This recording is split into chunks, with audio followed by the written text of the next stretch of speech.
Sometimes scrolling through dating apps, it just feels endless, right? Like the same grid, the same faces. Here in the UK, it feels like maybe that spontaneous way of meeting guys has gotten a bit lost. Yeah, I know what you mean. I mean, apps like Grindr, they were revolutionary, bringing it all indoors, so convenient.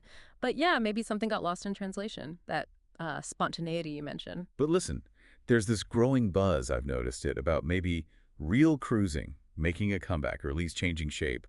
And this platform, Sniffies, seems to be right in the middle of it all. Ah, Sniffies. Yeah, it's definitely different. It's web-based, not a typical app store download a progressive web app technically.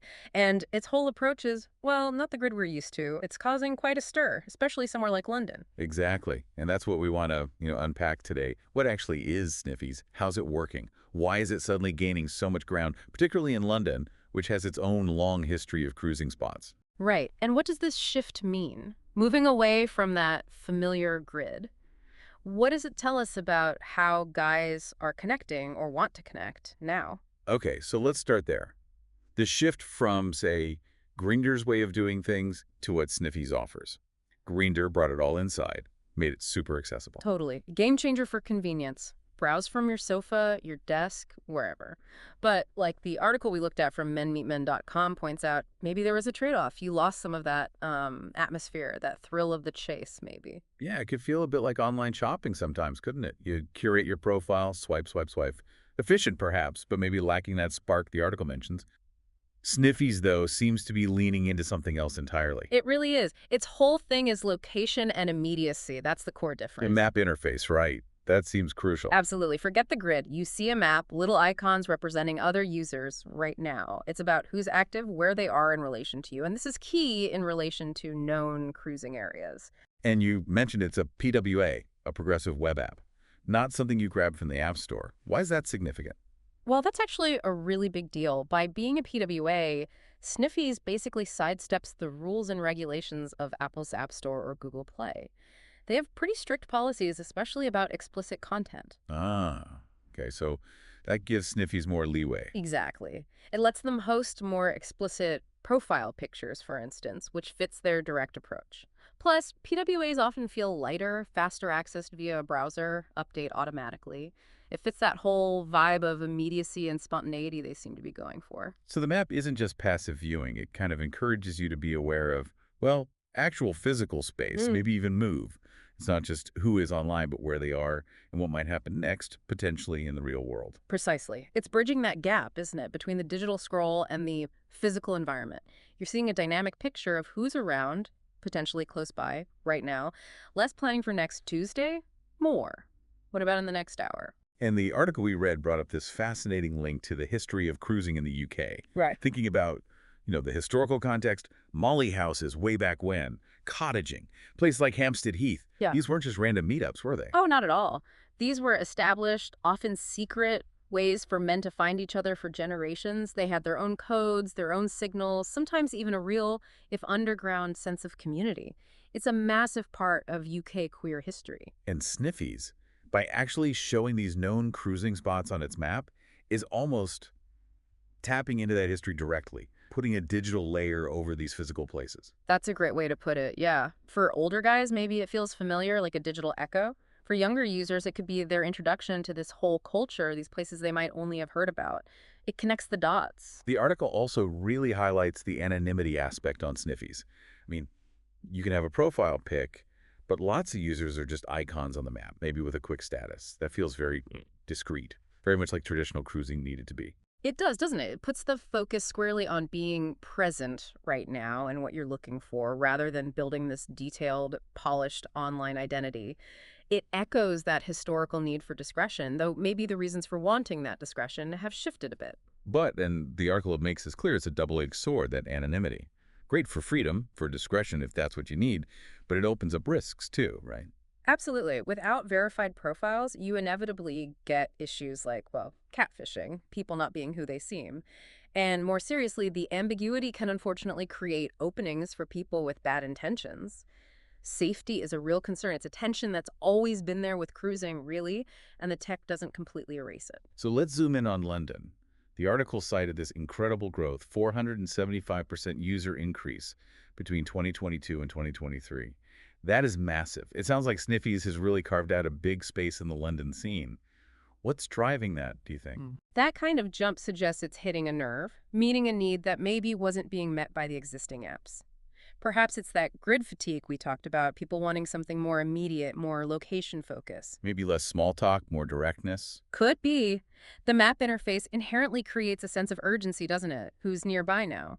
That potential for a more spontaneous connection seems to be a big draw. And there was that interesting stat about the users, around half identify as bisexual or bicurious. That's quite high. Any thoughts on why Sniffies might appeal there? Well, a few things might be going on. The anonymity could feel less pressured for guys exploring their sexuality, or maybe guys who don't strongly identify with the mainstream gay scene. The focus is less on identity labels and more on the immediate encounter. Less need to perform a certain identity, perhaps. Possibly, yeah. Yeah. And the focus on potentially more casual, immediate hookups might also appeal more broadly than apps geared towards finding relationships or fitting into specific community norms. And we touched on the explicit content because it's a PWA. Outside the app stores, they can allow nudity, more direct profiles.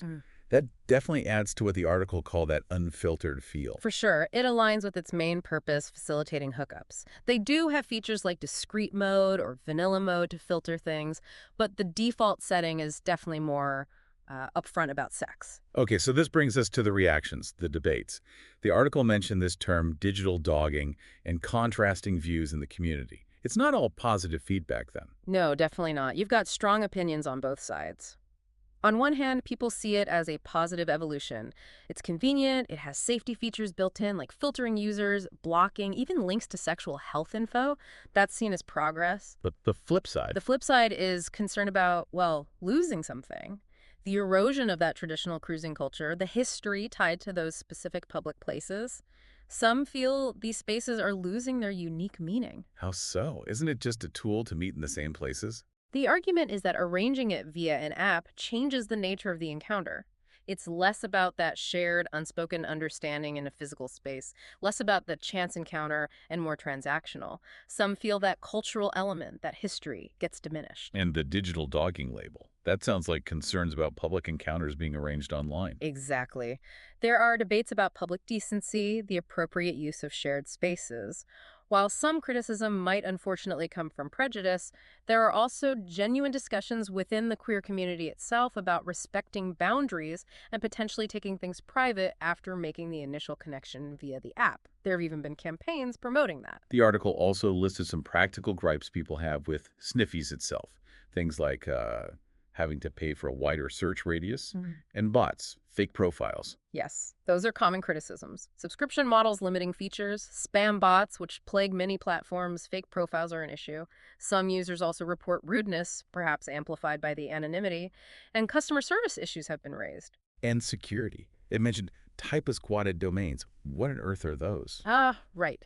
Typo-squatting is when someone registers a web address that's a slight misspelling of a legitimate site like Sniffies, but with one letter wrong. If you accidentally type it incorrectly, you land on their fake site, which could be used for phishing, stealing logins, or scams. It's a risk with any popular website, maybe slightly higher for platforms outside the main app stores that handle their own web presence. Okay, so summing up, the article's conclusion felt pretty spot on. Sniffies isn't just bringing back old-school cruising, it's more like rewiring it for today. That's a really good way of putting it. Yeah, it takes those key ingredients, geography, immediacy, spontaneity, a certain anonymity, and gives them a digital interface. And it seems less like a replacement and more like a facilitator. You connect online, maybe then head to a known spot or arrange something private. It adds a layer. Precisely. It's a hybrid. The article had that great comparison. Grindr feels like shopping, browsing profiles. Sniffies feels more like hunting, scanning the environment, tracking based on location, more unpredictable. It taps into a different vibe. And you can't deny its impact, especially here in the UK. It's clearly attracted a diverse crowd and really challenged that dominance of the grid format. It must be meeting some kind of need. No doubt.